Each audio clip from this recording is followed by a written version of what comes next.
Ada pengetahuan yang hanya boleh disentuh oleh hati yang telah tersucikan. Ada kebenaran yang tak bisa diungkap dengan kata-kata, tetapi hanya bisa dialami dalam keheningan. Inilah 7 rahasia ahli makrifat. Bukan cerita, bukan pula teori, melainkan esensi yang telah diwariskan turun-temurun dari mereka yang telah sampai pada puncak kesadaran spiritualitasnya. Dengarkan dengan hati, dengan jiwa. Dan jika jiwa Anda belum siap, berhentilah di sini.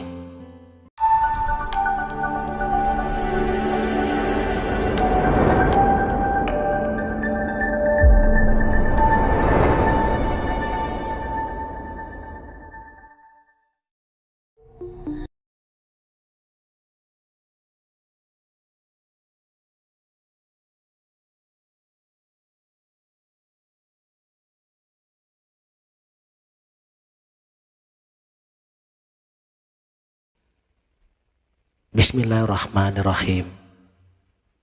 Assalamualaikum warahmatullahi wabarakatuh. Salam sang sejati. Selamat datang sahabat pencari kebenaran. Video ini bukan sekedar tontonan biasa. Ini adalah tentang hakikat kehidupan, diri, dan sang pencipta. Namun perlu diingat, pengetahuan ini tidak setiap orang akan memahaminya. Makanya tidak heran, para ahli spiritual, mereka lebih memilih diam daripada membuka kepada yang bukan ahlinya. Sebab ada sebuah rahasia yang jika dibocorkan tanpa kesiapan jiwanya, bisa membahayakan. Mari kita mulai dengan hati yang terbuka, pikiran yang jernih, dan niat yang tulus karena Allah semata. Yang pertama, makrifat adalah kesadaran yang hidup.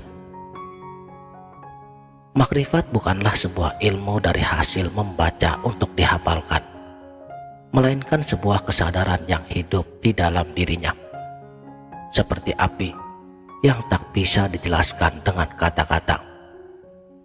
Makrifat hanya bisa dirasakan oleh mereka yang berani membakar ego di dalamnya.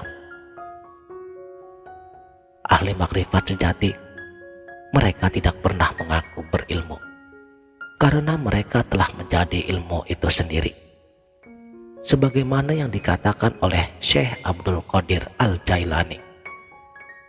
Kata beliau, makrifat adalah cahaya yang diletakkan Allah di hati hamba-hambanya, bukan hasil dari usaha, apalagi dari bacaan. Tetapi mengapa pengetahuan ini berbahaya? Karena banyak yang mengira bahwa makrifat bisa dicapai dengan ritual atau hafalan. Mereka memaksakan diri, lalu tersesat dalam ilusi pencapaian spiritual. Di sini, jiwa yang rapuh akan hancur. Rahasia yang kedua, Tuhan tidak butuh penyembahan, tetapi kita yang butuh menyembahnya.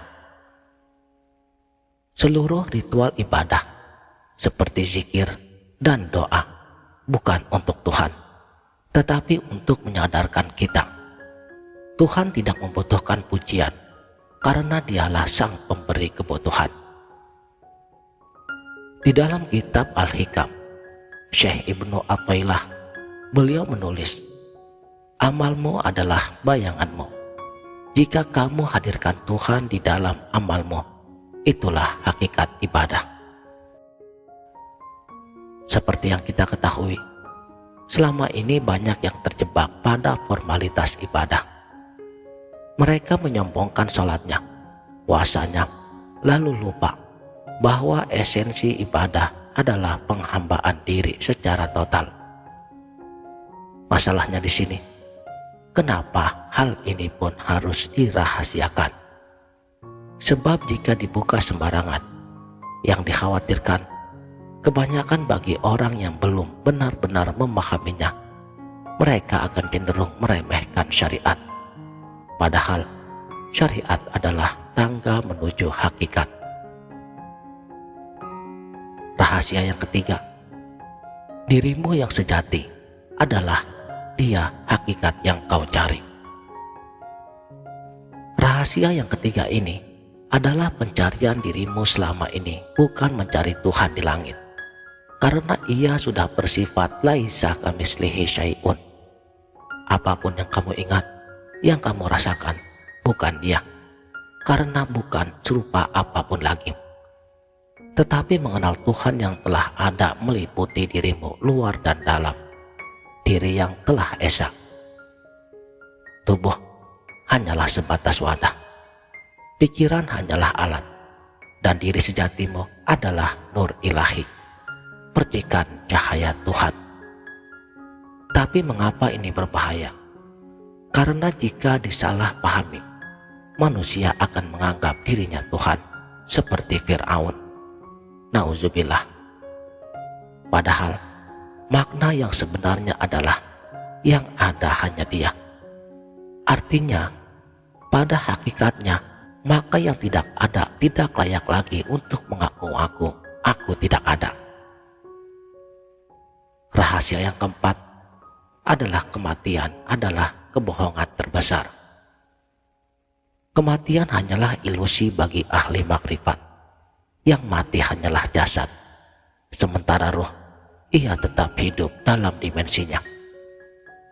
Syekh Jalaluddin Rumi menggambarkan, kamu pikir kamu mati saat napas berhenti. Sesungguhnya, kamu baru terlahir saat itu. Tapi, rahasia ini dirahasiakan karena ada dua bahayanya. Pertama, orang awam akan mengabaikan kehidupan dunia, padahal dunia adalah ladang akhirat. Kedua, jiwa yang lemah akan takut menghadapi kematian yang kedua, yaitu pada saat ruh dihadapkan pada kebenaran mutlak tanpa bisa lari lagi.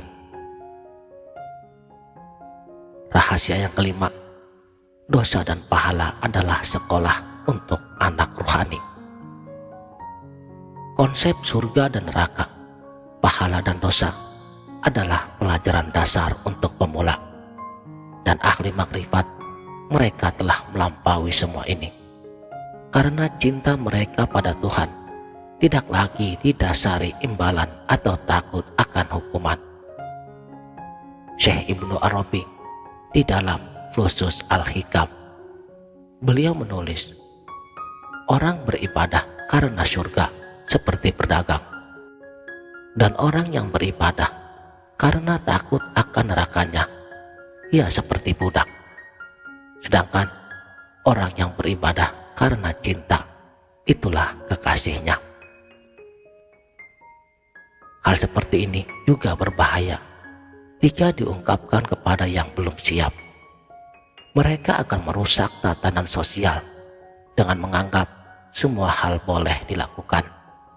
Padahal ahli makrifat sejati justru paling taat syariat, bukan karena takut neraka, tetapi karena malu pada sang kekasihnya.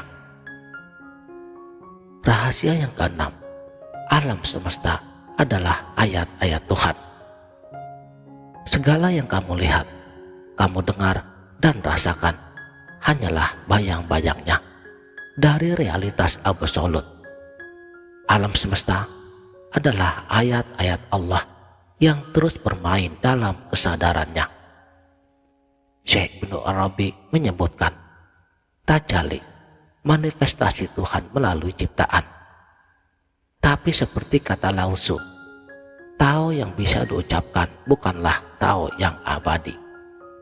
Dan bahayanya, jika rahasia ini dibuka sembarangan, maka manusia akan kehilangan rasa tanggung jawabnya.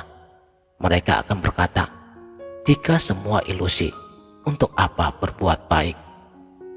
Dan ahli makrifat sejati justru lebih menghargai kehidupan, karena mereka melihat sifat-sifat ilahi dalam setiap partikel ciptaannya. Dan rahasia yang ketujuh adalah jalan makrifat, tanggung jawab tanpa batas. Makrifat bukan berarti kebebasan, tetapi sebuah tanggung jawab tanpa batas. Setiap kali kamu mengenal Tuhan lebih mendalam, maka kamu harus membawa cahaya itu ke dunia.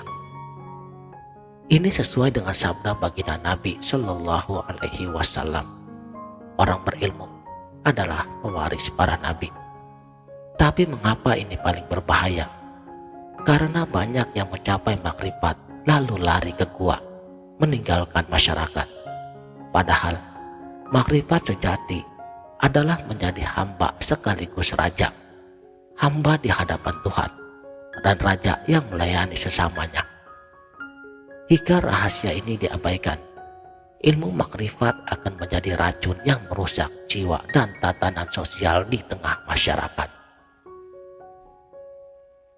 Jadi, 7 rahasia ini bukan untuk diperdebatkan, bukan pula untuk disombongkan. Ini adalah cermin bagi jiwa yang telah siap melihat kebenaran. Dan jika kamu merasa kebingungan, itu pun wajar. Karena makrifat seperti lautan tanpa tepi. Jika kamu merasa tercerahkan, berhati-hatilah. Bisa jadi itu hanya tipuan nafsu. Ahli makrifat sejati tidak akan pernah mengaku. Mereka hanya bisa diam. Karena kata-kata terlalu miskin untuk menggambarkan yang tidak terbatas. Terima kasih telah menyimak video ini sampai selesai. Kini, keputusan ada pada dirimu. Apakah ini akhir dari perjalanan, ataukah awal dari pertanyaan yang lebih mendalam? Demikianlah, mudah-mudahan video ini bermanfaat dunia dan akhirat. Wabillahi taufiq wal hidayah. Wassalamualaikum warahmatullahi wabarakatuh.